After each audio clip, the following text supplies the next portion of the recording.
what's the current status of the war. But when we got to this man and his family and learned they didn't have cars, they took 2 trips a year by horseback into San Ignacio to get supplies.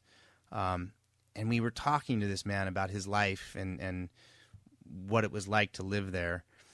And he had no idea of a war that was going on.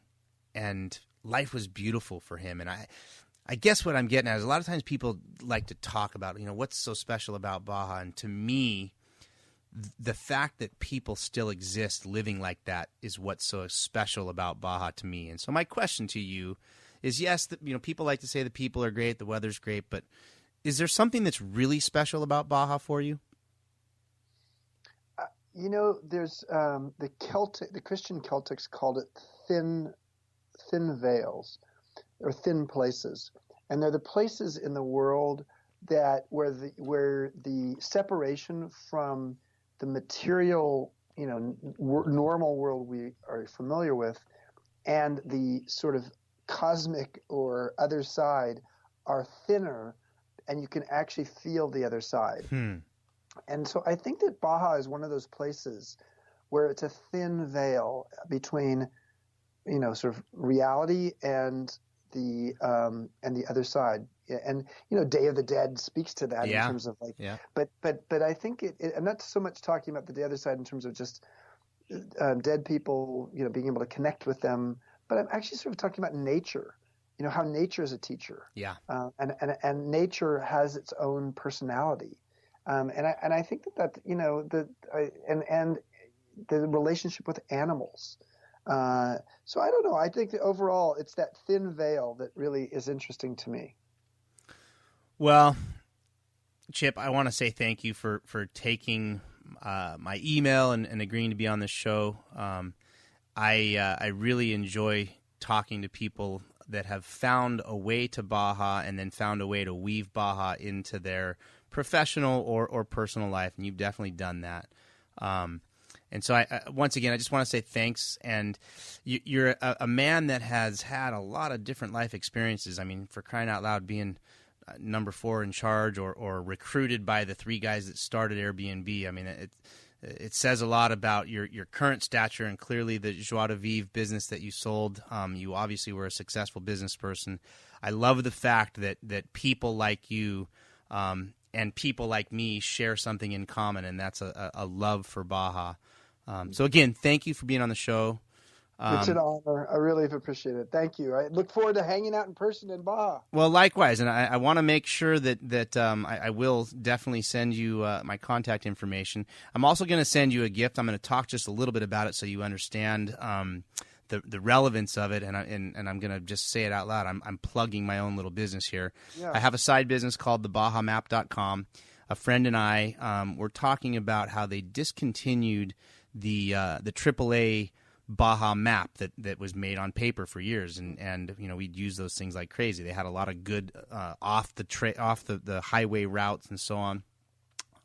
Several years back, they stopped making that, and we were like, wow, why in the world would they do that? And it must be because of GPS, and that started this conversation about how, number one, we had to make one, but then it was kind of like, but yeah, the one thing about that AAA map is that you can only unfold it and fold it back up a couple times, and then it fell apart. So you needed to have a whole bunch of them, and we could make a more rugged one,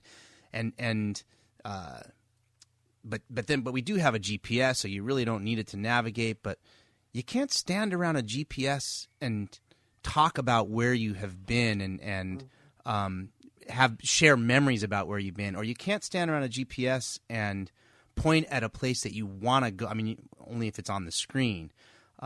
So this concept of making a map of Baja that was big enough and rugged enough that you could throw on the hood of your truck and then make friends with it. And the irony is that we went and did this. We have a really cool version of the Baja map that we it actually came from Mike Perlman, who his father, Ed Perlman, was the man that put on the first Mexican 1000 off-road race. And the map that we scanned to then print on canvas is Ed Perlman's map that he used to plot the first Mexican 1000 race. but then it's bound in leather, and then we roll it up as a scroll. And I'm going to send you one. Right. And if you send me an email, I can tell you where to send it. Okay, best place. I will do that. Location. Yeah. So again, Perfect. Chip, I'm now breaking my promise. We're 1:04, and I apologize to that. Thank you very much for your time. Any words of wisdom you want to share with the listeners before we sign off? I'm putting you on the spot here. Sorry. Make sure that you are finding the thing that makes you passionate in life. Yeah. You have a heartbeat longer when you do things that get your heart racing, and so it'll be different for each of us. But find that and enjoy it. Wonderful, Chip. This has been the Baja Sessions. Thank you so much for your time. Tune in next week. We'll have more interesting stories. See you soon. Yes, for sure. We will definitely be in touch.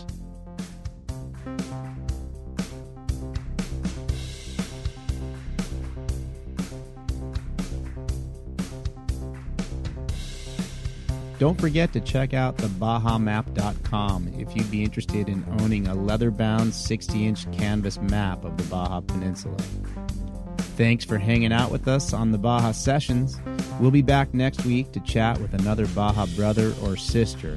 And until then, Viva Baja! This episode of The Answer is Yes Baja Sessions is brought to you by Baja Bound Insurance Services. Driving to Mexico? You can buy and print out your Mexican auto insurance policy online in minutes with their easy-to-use website. They also have great travel information to help you plan your trip south of the border. Visit bajabound.com.